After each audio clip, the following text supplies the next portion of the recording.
What's good, everybody? Timeless Traveler here, and welcome back to my Let's Play. Now, last episode, we managed to discover an ancient city, and as you can see, I do have the Swift Sneak enchantment on my pants. It is incredible to be able to walk at, I think it said 75% as faster, or I mean, it's compared to walking, it's 75% as fast as walking. So there's not much of a difference. I like it. I'm really digging this. This is gonna be great for building up in the air and just sneaking around and being quicker to dodge the warden and future ancient city busts. But today we are going to work with the bees. Now, I have been all over the place hunting down the meadows and the oak forests for bee nests. So we're going to be breeding some more bees, putting them together into a nice little honeycomb and bee farm, or a honey bottle farm, so we can make honeycomb blocks as well as honey blocks for, you know, all sorts of other upcoming stuff, right? But before we do that, I need lots of glass. So this farm that we're going to be putting together, it's great, but it requires all of the dispensers to be completely full of honey bottles, otherwise it breaks. So we're going to go visit a desert a few thousand blocks away from here and just fill up shulker boxes full of sand. And now that we have the lovely super smelter down below in the base, we're going to be able to smelt them a little bit quicker than normal. But before we get ready to go into the desert, I'm going to do something I have not done before, and I'm going to have an entire shulker box, maybe a full shulker box, full of backup tools. Specifically for this project, we are going to need a bunch of shovels. So I got a few people here that I can trade with. It's going to take a while. I may go into my diamond reserves and craft a few more shovels, but we're going to fully enchant them, and then we will be ready to go. And it seems that I only have one toolsmith that is offering the shovel. Let's see how many we can get from a whole thing of trading. 3. Yeah.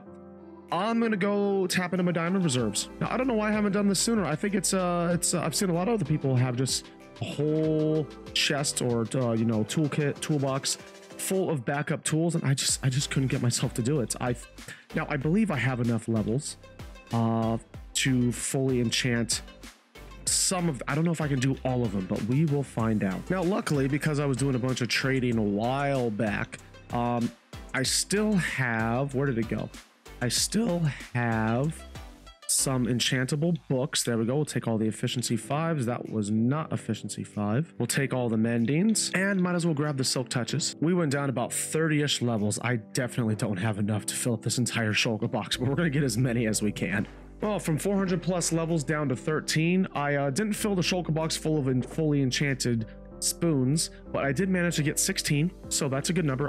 We probably don't even need that, but I just want to be extra prepared. So the next step in the process is to just expend all of these spoons, well, all the enchanted ones at least, on the desert, and just fill up shulker boxes full of sand, so we have a bunch of glass for glass bottles. Wow, this is a very sizable desert. We have a temple here. There might be some treasure. We'll check that out. And let's just dig straight down. Disable that. What do we have here? Junk. Oh, it's a lot of enchantments here. Junk. Also junk. And oh, I can craft this, but I'll take it anyway. Well, that's not too bad. Let's blow this place up and be on with our day. Wow, it just keeps going and going and going. I don't know where to begin, to be honest. I guess we'll just start right here. Let's go ahead and touch down everything, get everything in order. Got our spoons, got our shulker boxes. All right, well, I guess we're just gonna have to clear out this desert, so here we go.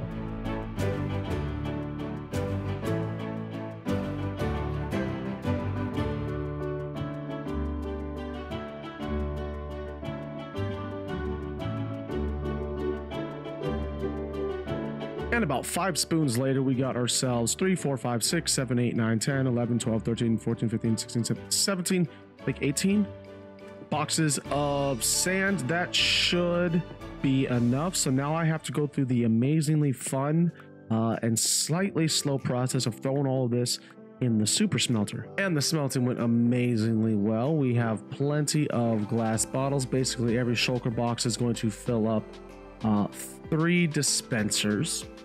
We need 60 dispensers, so we should. I actually miscalculated earlier. I actually went back to the desert for like 2-3 hours and got like 20 more shulker boxes full of sand. Some of it's smelting up right now, so we should have plenty on backup.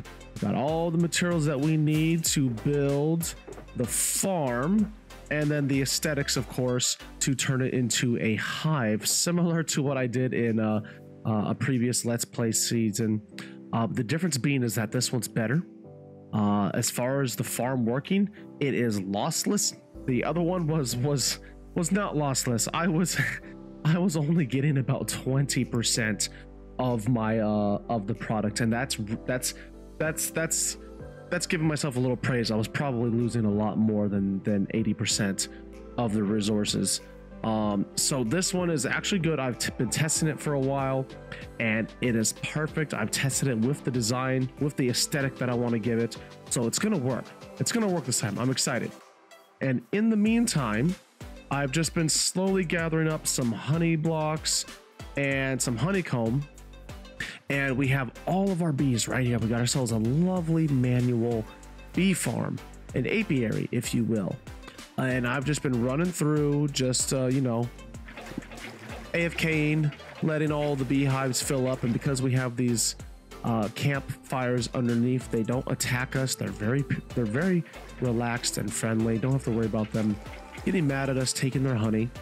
Of course, this is all gonna be different when it's automated, but I've just been doing this, gathering up the blocks needed to help with the aesthetic. We want a few different variants of black and yellow. So that's what this is going to accomplish. We're going to be using the honeycomb blocks. We're going to be using the honey blocks as our, and gold and raw gold as our yellows. And then we have some blocks of coal, some black stone, and some smooth black stone, maybe obsidian as our black variants. So that's going to be pretty cool. Oh, and as soon as the daytime hits, we have this lovely field of bees. Look at this. These are very busy bees. They're hard workers. They're so adorable. And then we have these are the backups. Yeah, I have been very busy. When I say I've spent a long time gathering just the naturally occurring bees nests, I'm not exaggerating. I don't like the beehives. I also had to wait until I actually had some bees to get some, you know, some honeycomb to make the beehives. So I figured, you know what, there's some meadows, there's some flower plains nearby. I actually went up like 10,000 blocks off to the east just to get the bee nest. So we have plenty of these. We're going to use all of these ones for the farm actually. And then these are our backups in case I want to build like a, you know, for the industrial district in the future. If I want to make like a super heavy duty bee farm, honeycomb farm, we'll have these and we'll breed up a bunch of them. And that's when we'll start using bee hives. But in the meantime, I like the bees nests, and it's going to look a little bit better for the build that we're putting together, I think. So that's basically the plan. Just gather up a few more blocks. We're going to clear out this area, of course, once the bees are ready to be part of the hive. And then we're going to clear this place out. We're going to build the farm, and then we're going to construct the hive for them to live in. I think it's going to look pretty cool. I hope you all like it. So let's go on with the time lapse.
So one of the things I was learning from B-Dubs when he was talking about building tips is he likes to make things look good. Some of his builds, he wants some of them to look good from a distance. Okay, and I think the way this this bee farm is set up, it's not too bad from a distance either. Just like this this amazing volcano, but that's for a different story. This honeycomb, this bee farm, up close, what I thought I would try to do with the stuff down here is this is basically just overflowing with honey, and it just kind of spilled everywhere. Okay, a little out of control. We got some of the bees. Some of their homes have fallen out with the flow of honey, and that's why some of the honeycombs or some of the nests are right here. Got a nice little flower assortment for them to, you know, continue to pollinate and do their work. We got a few of them just sticking out from the exterior of the casing of the farm, which I like. Ow, crashing everywhere. I like this one. This one definitely turned out, in my opinion, much better than. Why are they mad? What did I do wrong? What happened? I did something they didn't like. I don't remember hitting them. They're upset about something. Okay, I think they're good. That was weird, but yeah, this definitely turned out much better than the one in my previous season. I like the different variants of yellow and black that I did to put this all together.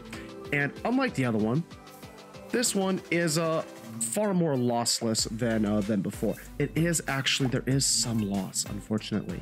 We'll get to that in just a minute, but just look at these adorable little bees. We got ourselves 4 chambers. Okay, and each we have 2 chambers divided up, 2 chambers to up. See, we got the honey bottles right there.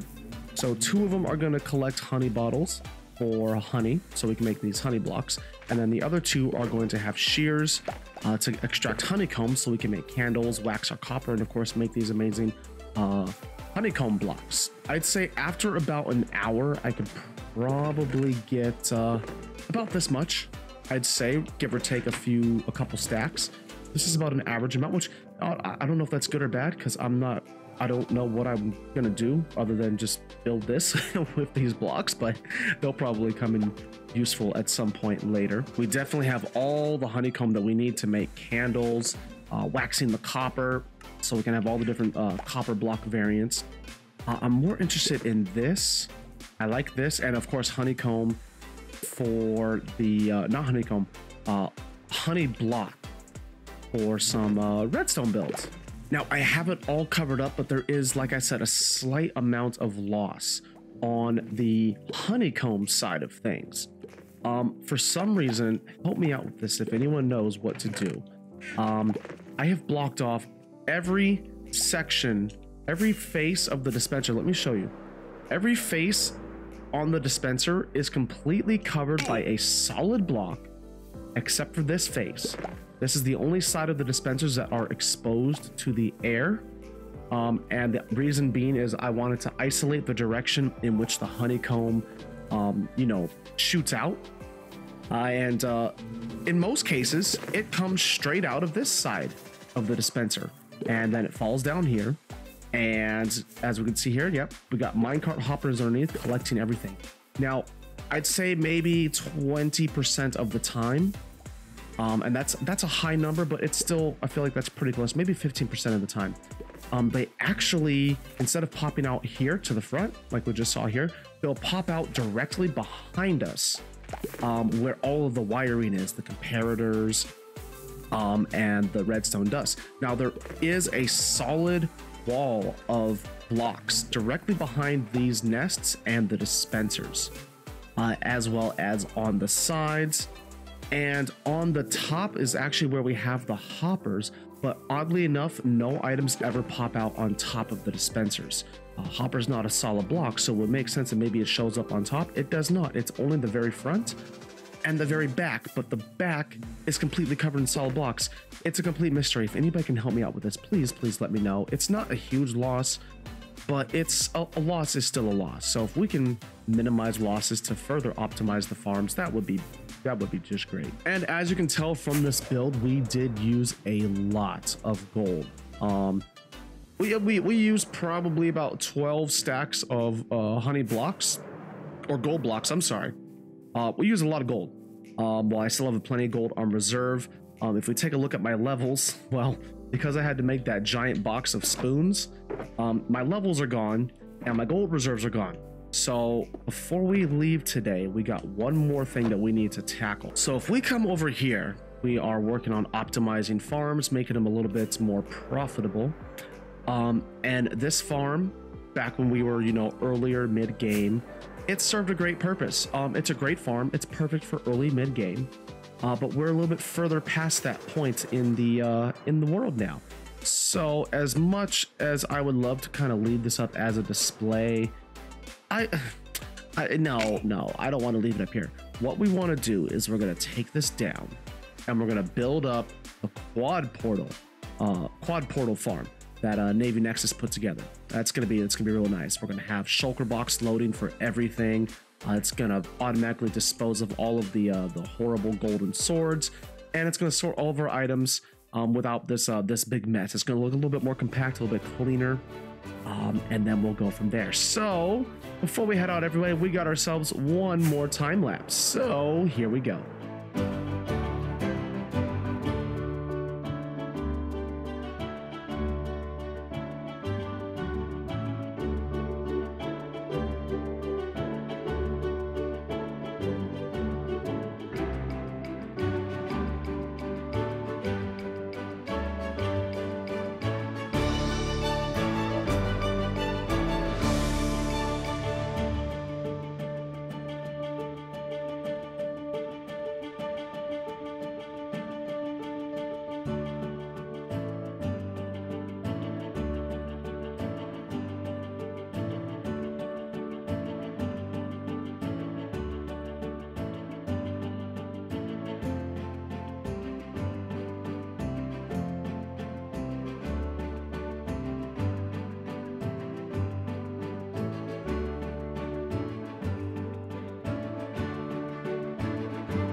Now, every time I put together this lovely monstrosity, I'm always so impressed. Navy Nexus did such an amazing job.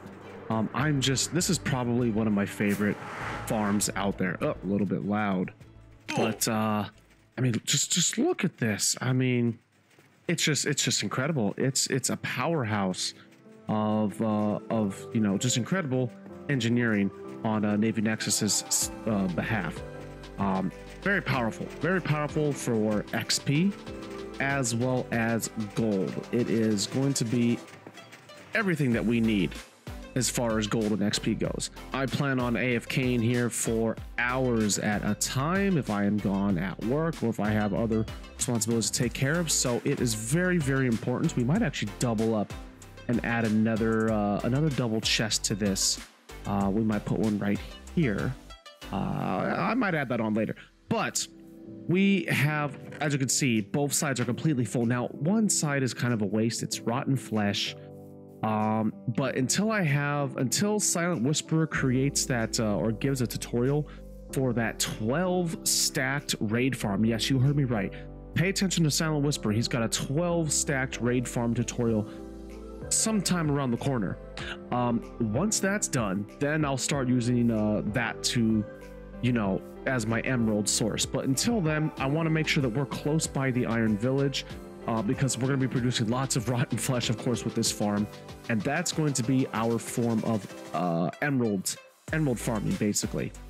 A little slow, but you know, we're just right there. Might as well make use of it. And then we have the gold nuggets and the gold ingots, and then one slot for zombie piglin heads, because we have the mob head add-on. And you got to admit, from all the way back here, the view of the farm is actually very, very nice. We got the lovely volcano, the lovely honey bee farm. We got a nice overlook of our starter stuff, you know, the little pond and the farm and all that. And then we got the lovely gold and XP farm next to the Iron Village.